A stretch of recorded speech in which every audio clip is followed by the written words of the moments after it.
Untuk mengetahui perkembangan di pasar komoditas, kita telah terhubung dengan Direktur PT TRFX Garuda Berjangka, Pak Ibrahim. Selamat pagi, Pak Ibrahim. Selamat pagi, Mbak.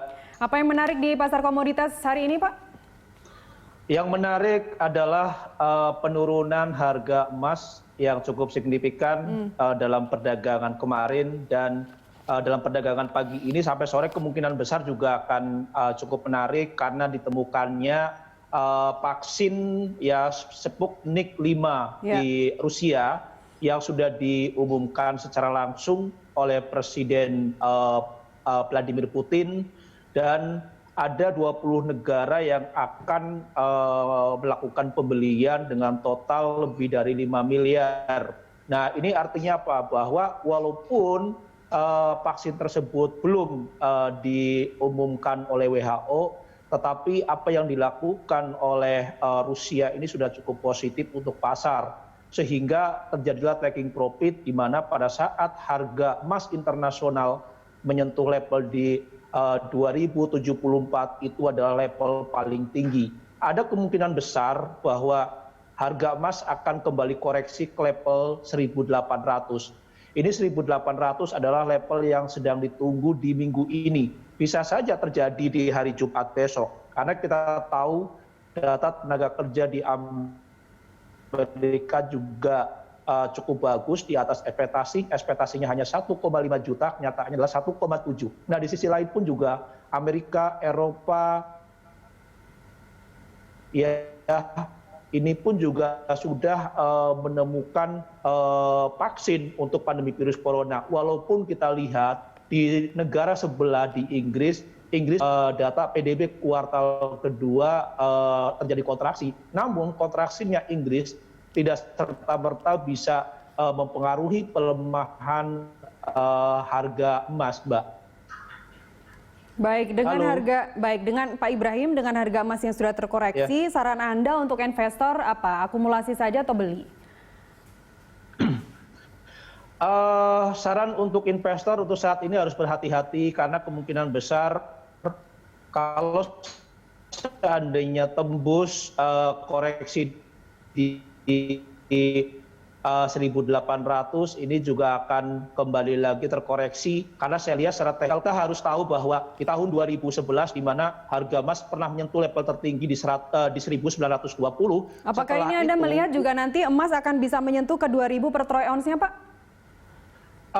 Kemungkinan besar akan menyentuh ke 2.000, tetapi untuk mencapai level tertinggi di atas 2.074 kemungkinan besar sangat sulit sekali, karena vaksin sudah ditemukan dan salah satu yang akan menahan laju penguatan emas itu adalah vaksin, karena semua negara saat ini sedang tertuju terhadap vaksin dan stimulus di bidang kesehatan. Itu, Mbak. Jadi ini harus berhati-hati bagi investor atau pelaku pasar yang senang mengoleksi logam mulia. Kalau bisa di bawah 1.800 itu adalah level yang bagus untuk melakukan pembelian. Jadi kalau saya katakan yang sudah memiliki agar tahan dulu, bisa saja kenaikannya ini akan lebih panjang.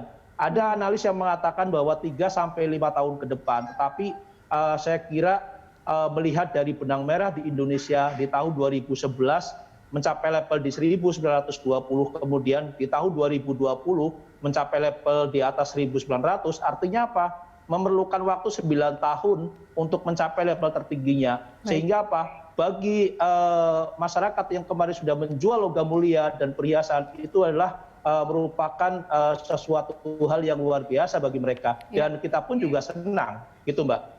Baik, Pak Ibrahim, kemudian yang terkoreksi juga adalah harga CPO ya, kemarin terakhir 2.631 ringgit Malaysia per tonnya. Saran Anda untuk investor, CPO ini akumulasi beli atau kita hold dulu? Ya, kemungkinan besar untuk CPO ini masih ada harapan untuk menguat, karena memang target di akhir tahun itu kemungkinan akan mencapai di level 3.400.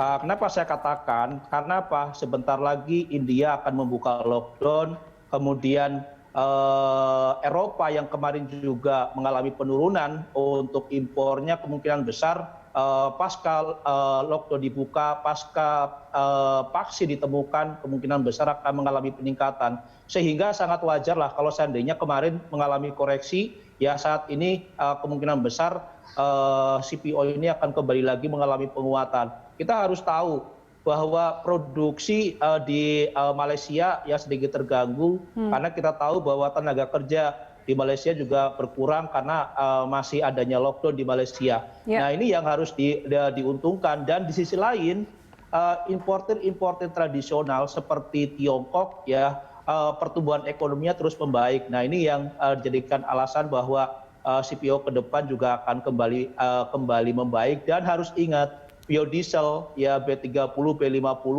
kemungkinan besar di kuartal keempat akan kembali lagi dicanangkan oleh Menteri BUMN. Ini akan menjadi daya gedor tersendiri bagi harga CPO ke depan. Misalnya saya merasa optimis di 3.400 kemungkinan besar akan tercapai untuk harga CPO tahun ini. Ya. Sebagian pihak mentargetkan 3.000, tapi ternyata Anda bisa mengatakan 1.400 nanti di akhir tahun. Ini semangat untuk 3.400.